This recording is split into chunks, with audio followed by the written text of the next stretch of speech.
Hello everyone, welcome to my YouTube channel eye of law. मेरे इस channel पे आपको लॉ से रिलेटेड वीडियोस देखने को मिलेंगी।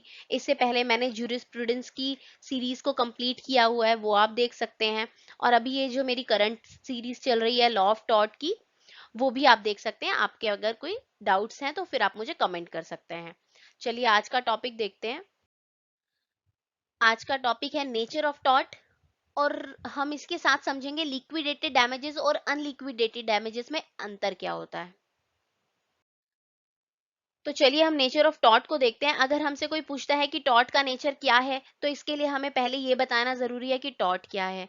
तो टॉर्ट क्या है? टॉर्ट एक सिविल रॉन्ग है जिसके अंदर एक बंदा दूसरे बंदे के लीगल राइट्स का वॉयलेशन करता है। ठीक है। अब ये देखने वाली बात होती है कि जो वो लीगल राइट्स का वॉयलेशन कर रहा है, जो भी वो रॉन्गफुल एक्ट कर रहा है, कहीं वो क्राइम तो नहीं है, या कहीं वो ब्रीच ऑफ कॉन्ट्रैक्ट तो नहीं है, या वो ब्रीच ऑफ ट्रस्ट तो नहीं है।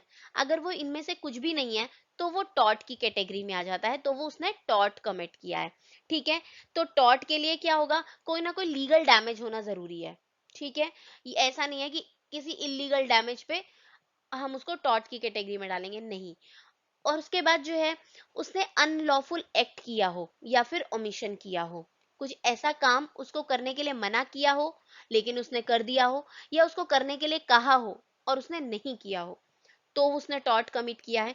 और इसके अंदर टॉर्ट के अंदर जो डैमेजेस मिलेंगे वो अनलिक्विडेटरल डैमेजेस होंगे। They are not fix. वो जो है at the time of case ही डिसाइड होंगे कि कितने डैमेजेस प्लेंटिफ को मिलने चाहिए। ठीक है। तो अब नेचर को देखने के लिए हमें कुछ नहीं देखना, बाकी चीजों से इसका डिफरेंस देख लेना है। टॉर्ट का बाकी चीजों से डिफरेंस क्या है, टॉर्ट का क्राइम के साथ क्या डिफरेंस है, टॉर्ट का ब्रीच ऑफ कॉन्ट्रैक्ट में क्या डिफरेंस है। अगर हम ये सब देख लेंगे तो हम नेचर ऑफ टॉर्ट को समझ लेंगे। तो चलिए स्टार्ट करते हैं। सबसे पहले जो डिफरेंस हम देखेंगे वो टॉर्ट एंड क्राइम के अंदर देखेंगे। ठीक है। टॉर्ट एंड क्राइम के अंदर क्या डिफरेंस है? A tort is basically a private wrong, जबकि जो क्राइम है वो एक पब्लिक रॉन्ग हो जाता है। प्राइवेट रॉन्ग का क्या मतलब है कि एक बंदे ने अगर टॉर्ट किया है तो सिर्फ एक ही बंदे के तो लीगल राइट को इन्फ्रिंज किया होगा। ये बात और है कि वो जो टॉर्ट फीजर है वो अकेले काम कर रहा है या जॉइंट टॉर्ट फीजर उसके अंदर इन्वॉल्व है, लेकिन वो जिसको हर्ट कर रहे हैं, जिसको हार्म कर रहे हैं, वो बंदा तो अकेला ही होगा। तो जो टॉर्ट होता है वो राइट इन पर्सोना होता है, और जो क्राइम होता है वो राइट इन रेम होता है। तो आपके एग्जाम में क्वेश्चन आ सकता है, what do you mean by right in persona, या फिर what do you mean by right in rem. तो इसके आंसर ये दोनों बनेंगे। ठीक है। इसके बाद आगे आता है कि जो लॉ ऑफ टॉर्ट है वो अनकोडिफाइड लॉ है। इसकी कोई प्रॉपर बेयर एक्ट नहीं है, कोई डिफाइंड सेक्शंस नहीं है कि इसके अंदर ये चीजें हैं प्रॉपरली डिफाइंड है, नहीं। लेकिन जो लॉ ऑफ क्राइम है वो कोडिफाइड है। आपको पता है आईपीसी, इंडियन पिनल कोड, इसी के लिए ही बनाया गया। In caught in taught intention is important but not in all cases. Intention important है, उसने टॉट किया तो कोई ना कोई तो उसकी मानसिकता रही होगी ना उस टॉट को कमिट करने की, मगर हर केसेस में ये जरूरी नहीं है भाई। इन the case of criminal law intention is the crux of the offence itself. अगर कोई वो हुआ है, कोई रॉन्ग हुआ है, तो उसके पीछे कोई ना कोई इंटेंशन जरूर रही होगी किसी रॉन्ग डू उसकी, क्रिमिनल की। इधर हम क्रिमिनल बोलेंगे, रॉन्ग डूअर नहीं बोलेंगे। उस क्रिमिनल की कोई ना कोई इंटेंशन रही होगी। ठीक है। जो टॉर्ट है उसके अंदर जो रेमेडी है वो in the form of damages दी जाती है, और जो क्राइम है उसमें क्या है, पनिशमेंट दिया जाता है जिसने भी गलत काम किया होता है। इन the case of tort a suit is filed. इसके अंदर एक सूट फाइल किया जाता है लॉ ऑफ कोर्ट में। और in the case of crime a complaint is filed, इसमें कंप्लेंट फाइल की जाती है। In tort parties are plaintiff and defendant. दो पार्टी होती है, या तो वो प्लेंटिफ होती है जिसके साथ गलत हुआ होता है, डिफेंडेंट जिसने गलत किया होता है। ठीक है। In crime one party is state and other party is accuse. इसमें अगर किसी एक इंसान के साथ गलत होता है ना, तो ये सोचा जाता है कि वो पूरे के पूरे स्टेट के साथ गलत हुआ है, और जो अपोज में होता है वो पूरे का पूरा स्टेट होता है उस क्रिमिनल के। इन टॉट individual needs to approach a civil court. इसके अंदर सिविल कोर्ट में अपील की जाती है, और इसके अंदर जो है क्रिमिनल कोर्ट्स में अपील की जाती है क्राइम के अंदर। अभी हमने टॉर्ट एंड क्राइम के अंदर डिफरेंस देख लिया, अब हम tort and breach of contract के अंदर डिफरेंस देखते हैं।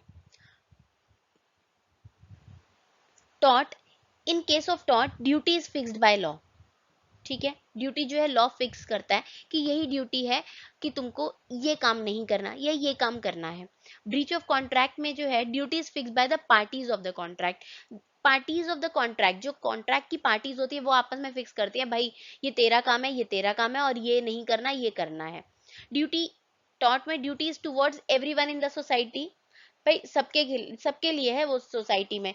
ऐसा नहीं है कि तुम ए बंदे को नहीं मार सकते, बी को जाकर मार सकते हो, नहीं, आप किसी को नहीं मारोगे। और लेकिन ब्रीच ऑफ कॉन्ट्रैक्ट में जो है, जो ड्यूटी है वो स्पेसिफिक इंडिविजुअल्स के लिए होती है। जो बंदे कॉन्ट्रैक्ट्स में एंटर करते हैं उन्हीं के लिए ही ड्यूटी होती है। मोटिव इज, टॉर्ट में motive is often taken into an account and intention is taken into consideration in some cases. ठीक है, अब ब्रीच ऑफ कॉन्ट्रैक्ट में मोटिव इज इररिलेवेंट। ब्रीच कर दिया, क्या मोटिव था, इंटेंशन थी नहीं थी, इससे कोई मतलब नहीं लगेगा। डैमेजेस, टॉर्ट में damages are different under different circumstances, क्योंकि हमने बताया कि अनलिक्विडेटरल डैमेजेस होते हैं। डिफरेंट डिफरेंट सिचुएशन में डिफरेंट डिफरेंट डैमेजेस दिए जाते हैं प्लेंटिफ को। मगर ब्रीच ऑफ कॉन्ट्रैक्ट में क्या होता है, damages are fixed, predefined होते हैं। कॉन्ट्रैक्ट में पहले ही लिखा होता है कि भाई तूने फलाने फलाने टाइम पे से पहले अगर कॉन्ट्रैक्ट को ब्रीच किया तो तुझे इतने पैसे तुझे देने पड़ेंगे, या तुझे ये पनिशमेंट मिलेगी, या जो भी बात रहेगी। अब हम tort and breach of trust देख लेते हैं, इनके बीच में क्या डिफरेंस है। जो टॉर्ट है, law of tort has originated as a part of common law का पार्ट है। ब्रीच ऑफ ट्रस्ट क्या है, redressed in the court of the Chancery. The compensation is in the form of unliquidated damages, और breach of trust में जो है वो लिक्विडेटरल damages होते हैं, प्री डिफाइंड होते हैं, पहले से ही पता होता है पार्टीज को अगर ब्रीच ऑफ ट्रस्ट हुआ तो क्या क्या पेनल्टी लगेगी। Law of tort is not regarded as a division of law of property, इसमें लॉ ऑफ प्रॉपर्टी का कोई मतलब नहीं होता, मगर इसके अंदर law of trust is regarded as a division of law of property. ठीक है, ये जो सारे मैं डिफरेंसेस आपको बता रही हूँ, ये 4 नंबर में भी आ सकते हैं, बल्कि टॉर्ट और क्राइम में जो डिफरेंस है वो तो 10 मार्क्स में भी आ जाता है, तो उसके अंदर आपको एग्जाम्पल्स अपनी तरफ से वहां पे जनरेट करके लगाने रहेंगे। अब छोटा सा एक डिफरेंस है टॉर्ट एंड क्वासी कॉन्ट्रैक्ट में, वो भी देख लेते हैं। टॉर्ट क्या होता है, duties towards a general person, general person के लिए होगी, मतलब सबके लिए है, ए बी सी डी सबके लिए है कि वो मुझे काम नहीं करना है या काम करना है। Quasi contract a duty towards particular person, वही क्वासी कॉन्ट्रैक्ट हम आगे चल के जब हम कॉन्ट्रैक्ट के चैप्टर्स कवर करेंगे तो वहां पे हम पढ़ेंगे एक्चुअल क्वासी कॉन्ट्रैक्ट क्या होते हैं। मगर आप यहाँ पे बस यही देख लो कि इसमें क्वासी कॉन्ट्रैक्ट में जो इंडिविजुअल्स पे ड्यूटी होती है वो इंडिविजुअल्स के लिए ही होती है। डैमेजेस आर ऑलवेज अनलिक्विडेटेड, इसमें अनलिक्विडेटेड डैमेजेस होते हैं, और law gives right only with respect of money. Liquidated damages, जो क्वासी कॉन्ट्रैक्ट है उसमें लिक्विडेटेड डैमेज होते हैं, फिक्स डैमेजेस होंगे। अब तक हम पढ़ते आए हैं लिक्विडेटेड डैमेजेस, अनलिक्विडेटेड डैमेजेस, ये इसमें दिए जाएंगे लिक्विडेटेड, इसमें दिए जाएंगे अनलिक्विडेटेड। अब हम ये देख लेते हैं कि ये एक्चुअल में क्या होते हैं। Both of these damages solidifies the plaintiff right to be compensated.